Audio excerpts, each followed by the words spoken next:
Halo pemirsa UBTV, Economic Update hadir untuk memberikan berbagai informasi terkait perkembangan ekonomi terkini.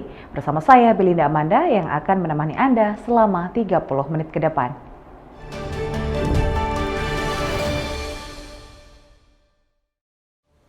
Rangkuman berita yang pertama pemirsa, nilai tukar mata uang rupiah mengalami kenaikan di minggu ini. Selanjutnya, Menteri Perhubungan Budi Karya Sumadi mengumumkan bahwa pemerintah sepakat untuk mengubah tanggal cuti bersama. Selanjutnya, Menteri Perhubungan Budi Karya Sumadi memberikan masyarakat program mudik gratis.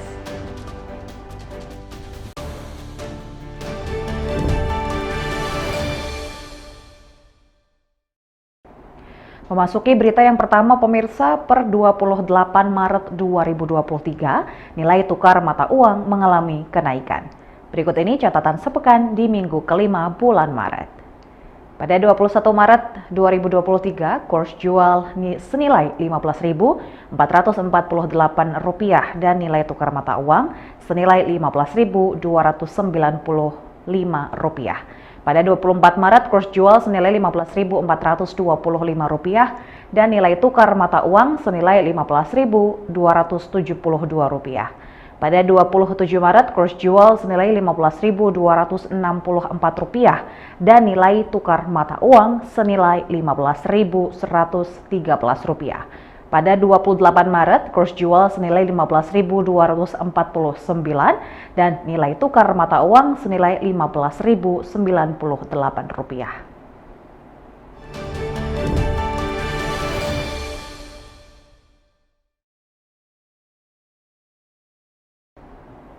Selanjutnya pemirsa, paket Sahara yang disajikan oleh The 101 Malang OJ mendapat sambutan hangat dari pengunjung dan warga Kota Malang. Hingga pekan pertama bulan puasa, kenaikan pengunjung mulai terlihat.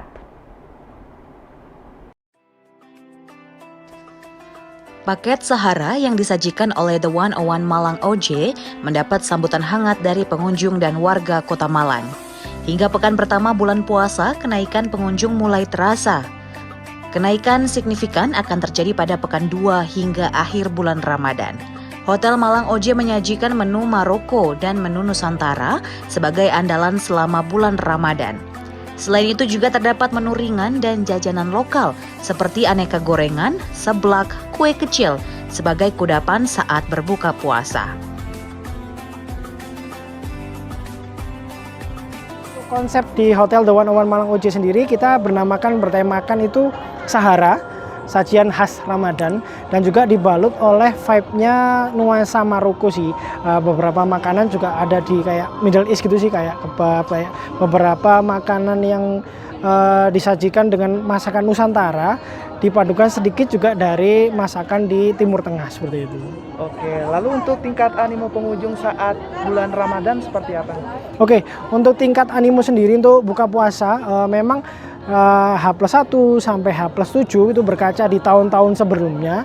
Memang pasti ingin tamu-tamu ini akan makan di rumah dulu ya. Nah, H+7 barulah pasti kita akan banyak animo nih, karena berkaca pada tahun lalu. Selama bulan Ramadan, The 101 Malang OJ juga mengadakan berbagai kegiatan, mulai dari paket buka puasa hingga charity yang dilakukan dengan menggandeng berbagai komunitas.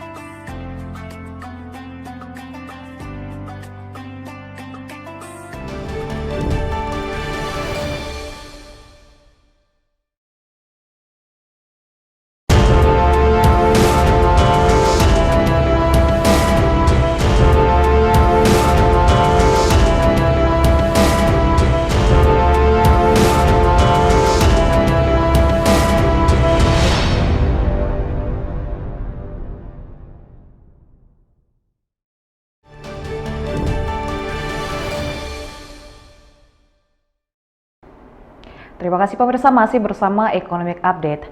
Menteri Perhubungan Budi Karya Sumadi mengumumkan bahwa pemerintah sepakat untuk mengubah tanggal cuti bersama pada perayaan Hari Raya Idul Fitri 1444 Hijriah. Cuti bersama Idul Fitri 1444 Hijriah akan berlangsung pada Rabu hingga Jumat 19 hingga 21 April 2023 dan Senin hingga Selasa 24 hingga 25 April 2023. Menteri Perhubungan Budi Karya Sumadi mengumumkan bahwa pemerintah sepakat untuk mengubah tanggal cuti bersama pada perayaan Hari Raya Idul Fitri 1444 Hijriah. Perubahan tanggal cuti bersama ini dilakukan untuk mengantisipasi penumpukan volume jumlah pemudik sebelum Lebaran yang diprediksi akan terjadi pada 21 April 2023. Tadi ada keputusan Bapak Presiden berkaitan dengan cuti bersama. Kalau sekarang itu cutinya sesuai dengan SKB 3 Menteri dari tanggal 21 sampai tanggal 26. Kami tadi bersama-sama Kapolri mengusulkan liburnya maju 2 hari. Jadi mulai tanggal 19 sudah libur, 20 sudah libur, tapi masuknya 26. Jadi tambah 1 hari, tapi di depan maju 2 hari. Itu alasannya apa? Karena secara tradisional, keinginan akan mudik ini tinggi sekali. Dengan volume yang banyak, dan kalau dilihat itu tertuju sama hanya tanggal 21, maka terjadi penumpukan yang luar biasa. Nah, sehingga dengan dimajukan itu, pemudik bisa mulai dari tanggal 18 sore, 19, 20, 21. Ada 4 hari mereka mudik. Sedangkan balik itu mereka harus pulang hari Rabu, tapi bagi mereka yang berkeinginan untuk melakukan cuti lebih panjang bisa sampai tanggal 30 sampai tanggal 1. Itu satu keputusan yang tadi diambil, diskusi yang cukup. Surat keputusan bersama yakni Menteri Agama, Menteri Ketenagakerjaan, dan Menteri Pendayagunaan Aparatur Negara dan Reformasi Birokrasi. Menteri Perhubungan juga menghimbau perusahaan untuk dapat mencairkan tunjangan hari raya di paling lambat sebelum tanggal 18 April 2023. Menteri Perhubungan Budi Karya Sumadi menghimbau masyarakat untuk melakukan mudik di tanggal yang sudah ditetapkan oleh pemerintah. Tidak hanya itu, Budi juga memberikan masyarakat program mudik gratis yang dapat dipergunakan oleh seluruh lapisan masyarakat. Tahun ini Menhub kembali menghimbau masyarakat untuk tidak menggunakan kendaraan roda 2 saat mudik karena rawan terjadinya kecelakaan dan berbagai hal negatif yang terjadi selama ini. Sejalan hal tersebut, Menhub membuka program mudik gratis dengan menyediakan semua akomodasi baik darat, laut hingga udara. Menhub menjelaskan akan ada kenaikan pemudik dari 85 juta orang menjadi 123 juta orang. Sedangkan khusus di Jabodetabek juga naik dari 14 juta orang menjadi 18 juta orang. Nah, kita tentu tidak tinggal diam. Dengan itu kita melakukan upaya mudik gratis. Mungkin rekan-rekan wartawan sangat familiar dengan bis gratis ya. Bis gratis itu paling tidak dari Kementerian Perhubungan ada 500 bis. Saya harapkan kementerian lain dan swasta juga mengadakan mudik gratis minimal untuk kalangan mereka sendiri. Supaya apa? Supaya tidak membebani apa yang kita programkan. Tidak saja berkaitan dengan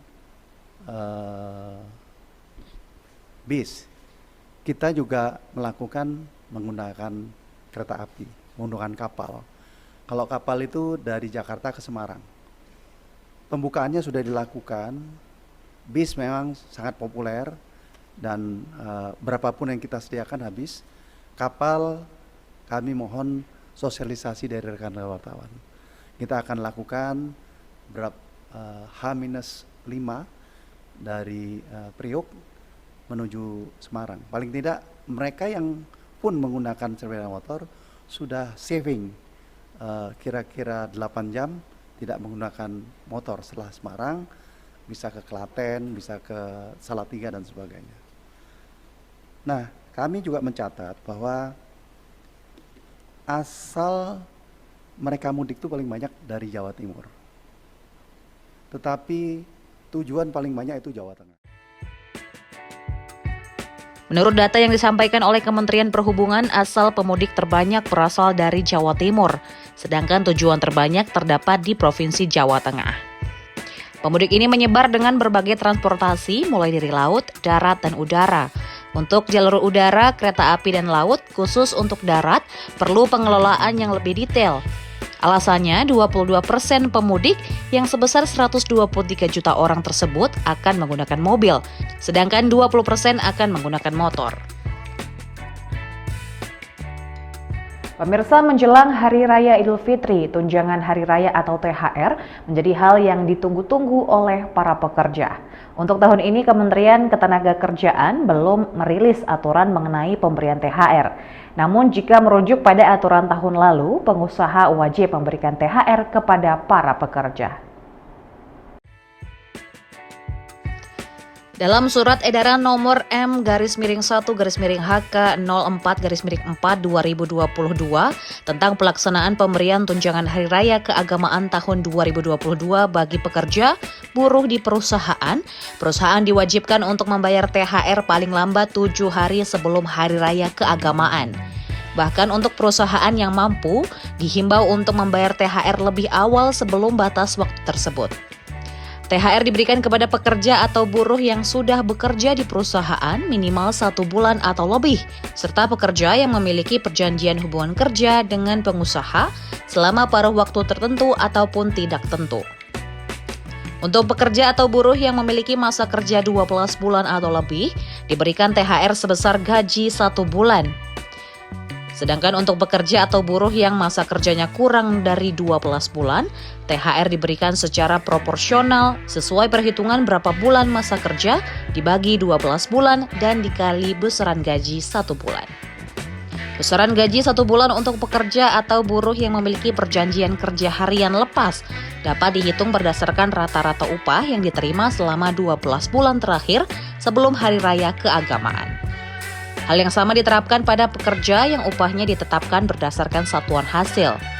Jika pekerja harian memiliki masa kerja kurang dari 12 bulan, maka gaji 1 bulan dihitung berdasarkan rata-rata upah yang diterima setiap bulan selama masa bekerja. Sesuai pasal 79 Peraturan Pemerintah Nomor 36 Tahun 2021 tentang pengupahan, perusahaan akan dikenakan sanksi apabila tidak memberikan THR kepada pekerjanya. Sanksi itu bertingkat mulai dari teguran hingga pembekuan operasional. Terbaru, Menteri Perhubungan Budi Karya Sumadi menghimbau pengusaha memberikan THR kepada pekerja sebelum 19 April 2023. Menurutnya, hal tersebut perlu dilakukan agar para pekerja juga bisa mudik lebih awal, sehingga bisa mengurai kemacetan.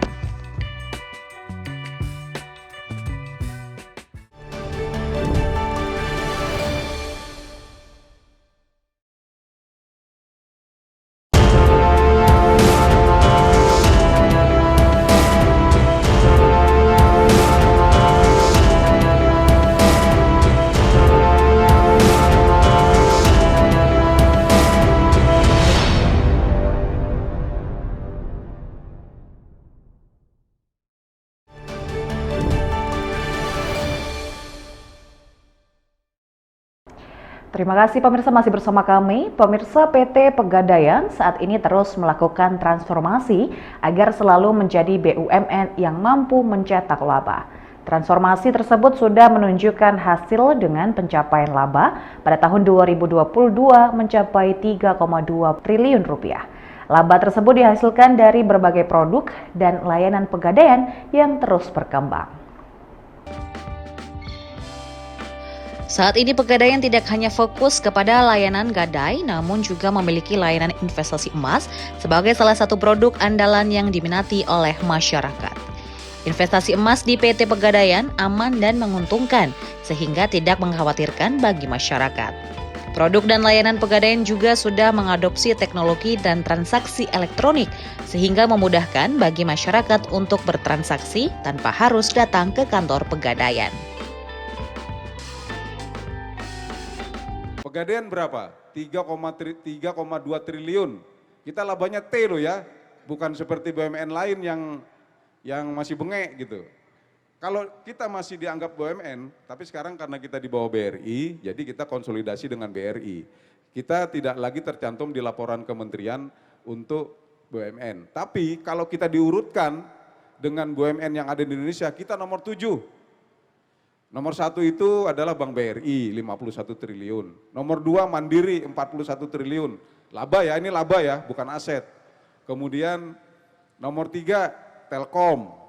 Nomor 4 kalau nggak salah perusahaan gas. Pertamina tuh banyak ruginya karena utangnya banyak. PLN banyak ruginya karena utangnya banyak. Nomor 7 itu Pegadaian. Di bawah kita tuh ada BTN, kita di bawah BNI.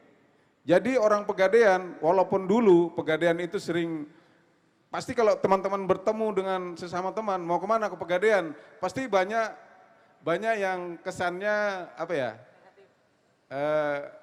ngeledek gitu ya. Mau ngadain apa lo? Mau ngadain celana dalam gitu kan? Saya sering digituin. Dalam hati dalam hati saya, dia nggak tahu aja kalau laba Pegadaian itu 3,2 triliun gitu. Transformasi ini diharapkan akan terus berjalan sehingga Pegadaian menjadi salah satu BUMN yang menguntungkan dan memberi manfaat besar bagi masyarakat. Selain usaha kecil dan menengah yang ada dalam masyarakat, terdapat satu kelompok lagi pengusaha yang lebih kecil, yakni ultra mikro. Pengusaha ultra mikro ini dalam catatan pemerintah berjumlah sekitar 30 juta. Hal ini menjadikan Pegadaian menggandeng pengusaha ultra mikro yang ada di masyarakat. Selain usaha kecil dan menengah yang ada dalam masyarakat, terdapat satu kelompok lagi pengusaha yang lebih kecil, yakni ultramikro. Pengusaha ultramikro ini dalam catatan pemerintah berjumlah sekitar 30 juta. Keberadaan mereka saat ini belum tersentuh layanan perbankan dalam hal permodalan. Hal ini yang menjadi perhatian pemerintah dengan menugaskan kepada PT Pegadaian yang memiliki jaringan hingga pelosok masuk dalam holding Bank Rakyat Indonesia. Pegadaian bertugas memberi layanan dalam hal permodalan melalui kredit usaha rakyat dan layanan lainnya kepada para pengusaha ultramikro.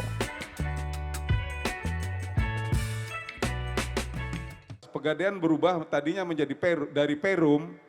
Perum itu adalah 100% sahamnya dimiliki oleh pemerintah. Itu namanya Perum.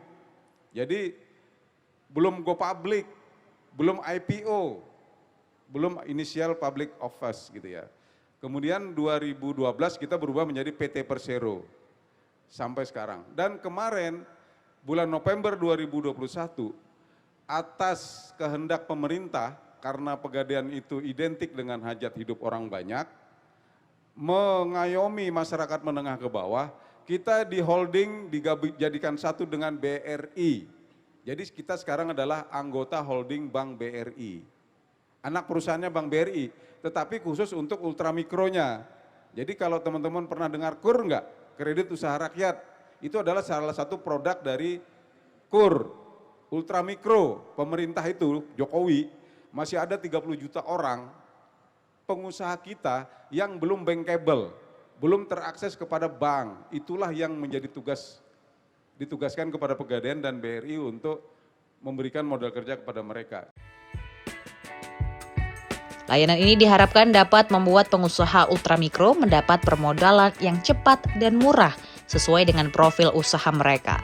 Pengusaha ultramikro ini diharapkan dapat naik kelas menjadi usaha kecil dan menengah.